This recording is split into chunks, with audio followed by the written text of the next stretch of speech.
मिलेंगे।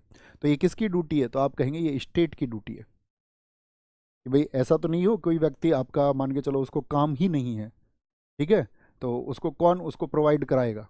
तो याद रख लेना यहाँ पर ये बात की गई कि सबको ये अधिकार मिलने चाहिए। भौतिक संसाधनों के स्वामित्व और नियंत्रण को सामान्य जन की भलाई के लिए व्यवस्थित करना। पहले समझना है शब्द भौतिक संसाधन क्या होते हैं।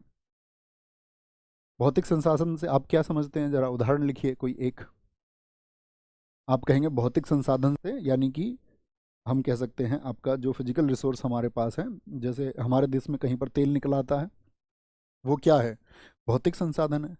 जैसे कि कहीं पर हमारे मान के चलो लोहा है, लोहा निकल आता है, या कहीं से कोयला निकलता है, या आप और भी उदाहरण लिखिए आप क्या क्या समझते हैं इससे। वो हमेशा सोचने का प्रयास किया करो, इससे समझ विकसित होती है। आप कहेंगे भैया चांदी, राजस्थान का तांबा।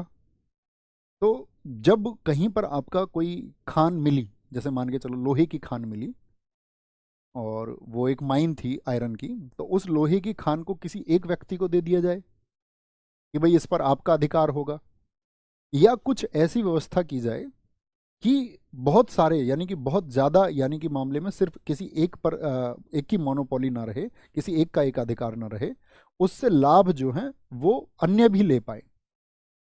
तो इसी को ये बात कह रहा है कि भौतिक संसाधनों के स्वामित्व यानी कि उनका ऑनरशिप किसके पास में होगी और उनको कंट्रोल कौन करेगा, ये सामान्य जन की भलाई के लिए व्यवस्थित करना, कि सभी लोगों को उसका फायदा मिल पाए। यहाँ पे एग्जाम्पल में लिख लेना और अच्छे से याद रहेगा। कोई भी भौतिक संसाधन हो, हम खान लिख सकते हैं इसमें, खान, ठीक है, माइंस, और भी जो कुछ आप समझे। तीसरा, तो यही बात यहाँ पर फिर एक्सप्लेन की गई है, कुछ ही व्यक्तियों के पास धन को संकेंद्रित होने से बचा देना, यानी उसको संकेंद्रण नहीं होने देना है। कि कई हम कुछ ऐसी व्यवस्था स्टेट में कर दें, जैसे कि मान के चलो हमारा स्टेट ये बोल दे कि आपका एक उदाहरण लेते हैं कि प्लास्टिक का व्यापार करने का अधिकार जो है ये आपका क्या होगा, सिर्फ जैन लोगों को होगा। प्लास्टिक का व्यापार सिर्फ जैन लोग कर सकते हैं, ऐसा बोल दे कुछ।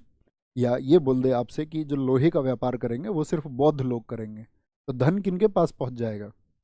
उससे संबंधित जो धन है वो किसके पास में पहुंचेगा?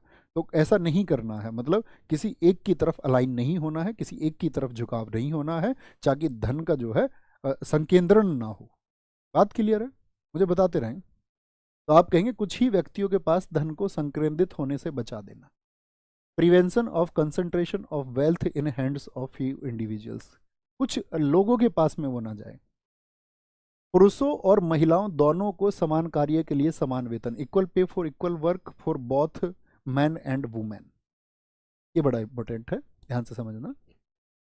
मैं आपसे कहता हूं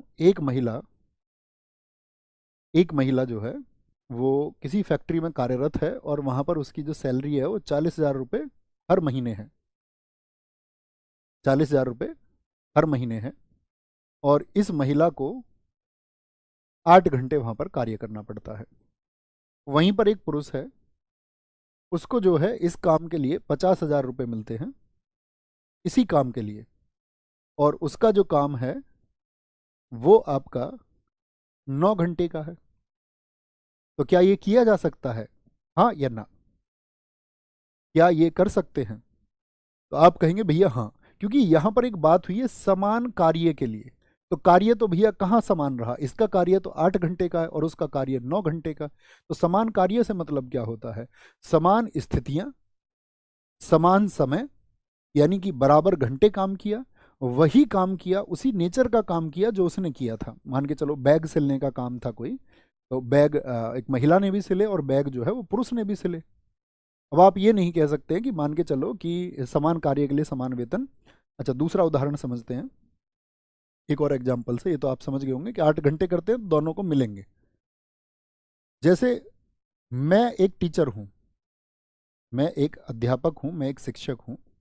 तो एक शिक्षक को मान के चलो मुझे अपने काम के लिए क्या मान ले, इसको मिटाते हैं, कुछ और सोचते हैं। आप ये समझिए एक डॉक्टर है, एक डॉक्टर है, और उस डॉक्टर को उसके कार्य के लिए 20,000 रुपये दिए जाते हैं, 20,000 रुपये दिए जाते हैं। और ये एक गवर्नमेंट डॉक्टर है, ये भी मान लीजिए, मानना है सिर्फ, ये नहीं कि जी नहीं सरकारी डॉक्टर तो इतना कमाते हैं उतना कमाते हैं। तो गवर्नमेंट डॉक्टर 20,000 रुपये कमा रहा है। वहीं आपके गांव में एक झोला छाप, वो भी डॉक्टर है, एक डॉक्टर है, तो काम तो वो भी चिकित्सा का कर रहा है, काम तो इसने भी, डॉक्टर है तो इसने भी सीधी सी बात है कि भाई आपका चिकित्सा का ही काम किया होगा। तो क्या उस डॉक्टर को भी 20,000 रुपये दिए जाएंगे? हाँ या ना?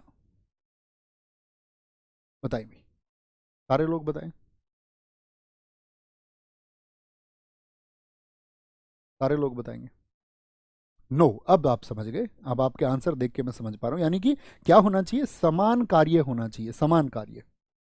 श्रमिकों की शक्ति और स्वास्थ्य की सुरक्षा, जो काम कर रहे हैं, जो लेबर है, कि भाई हमको ये भी प्रावधान करना है कि भाई ऐसा ना हो कि उनका कहीं पे दुरुपयोग हो रहा हो, और अतिरिक्त उनको कार्य करा करके बेशक से उनको उसके लिए वेतन भी दिया जाता हो, सैलरी भी दी जाती हो, यानी कि एक्स्ट्रा आवर्स उससे काम कराया जा रहा है, और जिसकी वजह से क्या है, वो जो मैन पावर है वो कमज़ोर हो रही है। तो वो हमारे देश की ही शक्ति है, इंडिविजुअल शक्ति हमारे देश की ही शक्ति है, उसका जो स्वास्थ्य है उसकी सुरक्षा की जिम्मेदारी रखनी है। बच्चों के बचपन एवं युवाओं का शोषण नहीं होने देना है, बच्चों का बचपन ना खराब हो पाए।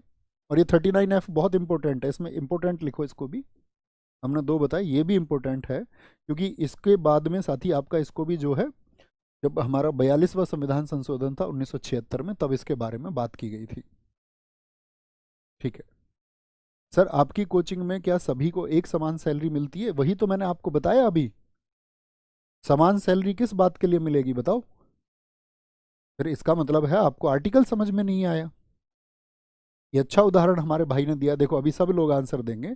क्या जैसे हमारे संस्थान में जितने भी लोग कार्यरत हैं उन सब का एक समान वेतन किया जा सकता है? हाँ या ना? थोड़ा सोच के बताएं। आप कहेंगे नहीं, तो इसका मतलब समान कार्य होना चाहिए, समान कार्य।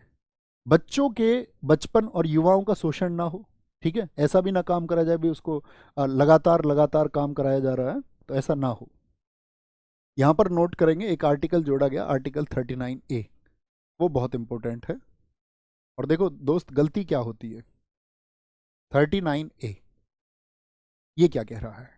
आर्टिकल 39A कहता है समान और निशुल्क विधिक सहायता, समान और निशुल्क विधिक सहायता, समान और निशुल्क विधिक सहायता, equal and free legal aid, legal aid की बात कर रहा है। अभी तो भैया हमने पढ़ा आर्टिकल 39A, यहाँ पर इसमें तो कह रहा था लाइवलीहुड के लिए, तो बहुत सारे बच्चे गलत उत्तर दे देते हैं। ध्यान से देखना, ये क्या है, ये आर्टिकल 39A है, ए ब्रैकेट में ए है, क्या है ये, स्मॉल ए है, स्मॉल ए। और ये क्या है, कैपिटल ए। तो कैपिटल लेटर का मतलब ही क्या होता है, कैपिटल लेटर का मतलब ये है कि ये जो आपका प्रावधान है ये किसी संशोधन से जोड़ा गया है। जैसे आर्टिकल, मुझे बताना आप, दो ऑप्शन मैं आपको देता हूं, आर्टिकल 21A, और इसमें मैं कह रहा हूं आर्टिकल 21A। तो जो 86वां संविधान संशोधन हुआ था 2002 में, उससे कौन सा जोड़ा गया था? ऑप्शन ए को चूज करेंगे या ऑप्शन सेकंड को चूज करेंगे? आप लिखें जरा, तो आप क्या बोलोगे? Option second. तो कैपिटल लेटर का मीन्स ही क्या है कि ये क्या है, ये बाद में जोड़ा गया है। तो हमेशा याद रखना है, कभी गलती नहीं होनी चाहिए। 39 स्मॉल ए वो आजीविका की बात करता है कि भैया किसी की लाइवलीहुड के लिए, ताकि उसका जीवन चल पाए, इसके लिए उसको अवसर मिले। जबकि 39A कह रहा है समान एवं निशुल्क विधिक सहायता, महत्वपूर्ण है बहुत, ठीक है। अब समान और निशुल्क विधिक सहायता की जब हम बात कर रहे हैं, तो इसको कब जोड़ा गया है, लिख लेना। जो ए वाले हैं ना, 39A, 43A, 48A, ये सब 42वें संविधान संशोधन 1976 से जोड़े गए, 1976, याद रखेंगे ना। ये मैं आपको एक्सप्लेन कर ही चुका कि भाई निशुल्क विधिक सहायता का मतलब क्या है कि आपके गरीब स्थिति है और कोई आपका अत्याचार कर रहा है और आपका शोषण कर रहा है, आपका किसी भी तरह से एक्सप्लॉयटेशन हो रहा है, तो आप कोर्ट जा सकते हैं। और कोर्ट क्या करेगा ऐसे मामले में? ऐसे मामले में आपको एक सरकारी वकील आपके मुकदमे को लड़ने के लिए मुहैया कराएगा, अगर आपकी स्थिति नहीं है तो। आर्टिकल 40 ग्राम पंचायत, सिर्फ इतना लिख लीजिए, ग्राम पंचायतों के गठन की बात की गई है। क्या बात की गई है यहाँ पर? ग्राम पंचायतों के गठन की बात।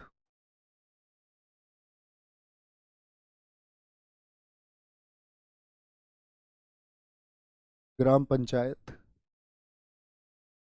के गठन की बात की गई है, formation of village panchayat, formation of village panchayat की बात की गई है। और यहाँ पर मैंने अभी आपसे जिक्र किया था कि इस एक चीज को लेकर के दो कौन विरोधी थे, तो कौन से दो विरोधी थे आपका?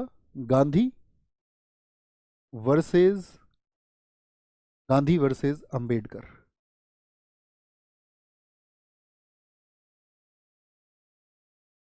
तो गांधी जी क्या चाहते थे? मैंने बताया कि ग्राम पंचायत होनी चाहिए या नहीं, हाँ या ना? तो आप कहते थे, गांधी जी कहते थे ग्राम पंचायत जो है वो होनी चाहिए, और इनका कहना था कि ग्राम पंचायत नहीं होनी चाहिए।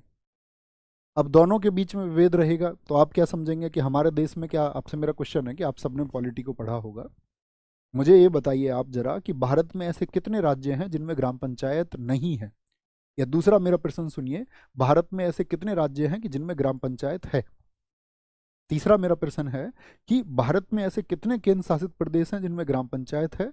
चौथा प्रश्न है, भारत में ऐसे कितने केंद्र शासित प्रदेश हैं जिनमें ग्राम पंचायत नहीं है?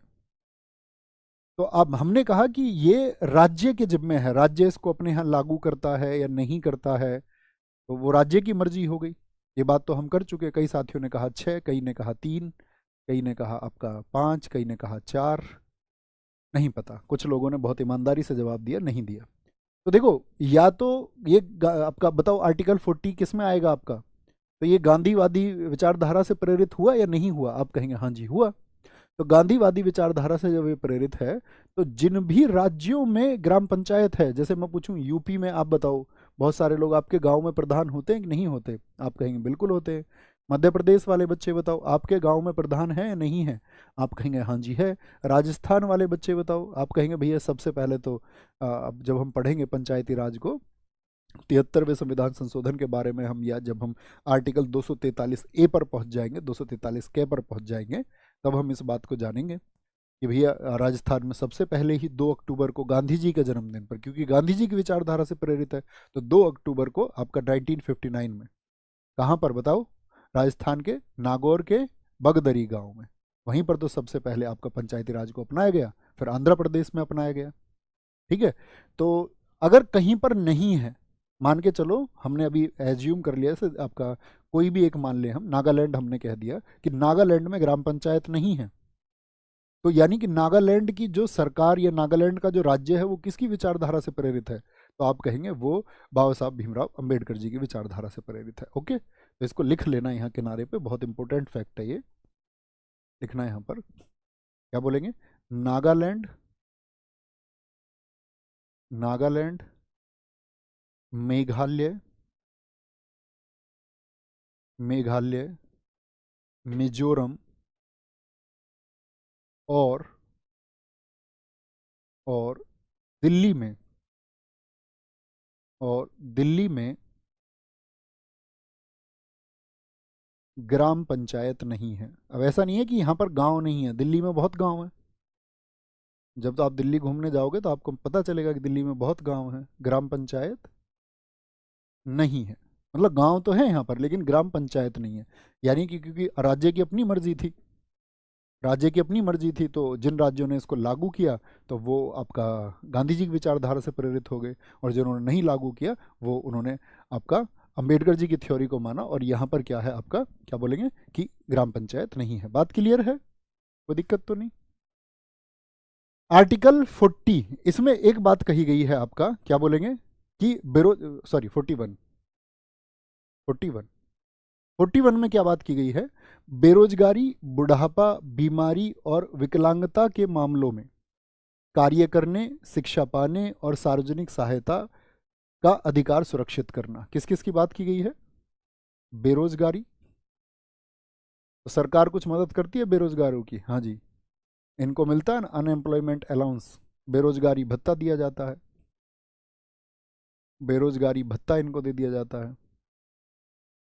बुढ़ापा, यानी कि जो लोग बुढ़ापे में हैं आपका, उनके लिए सरकार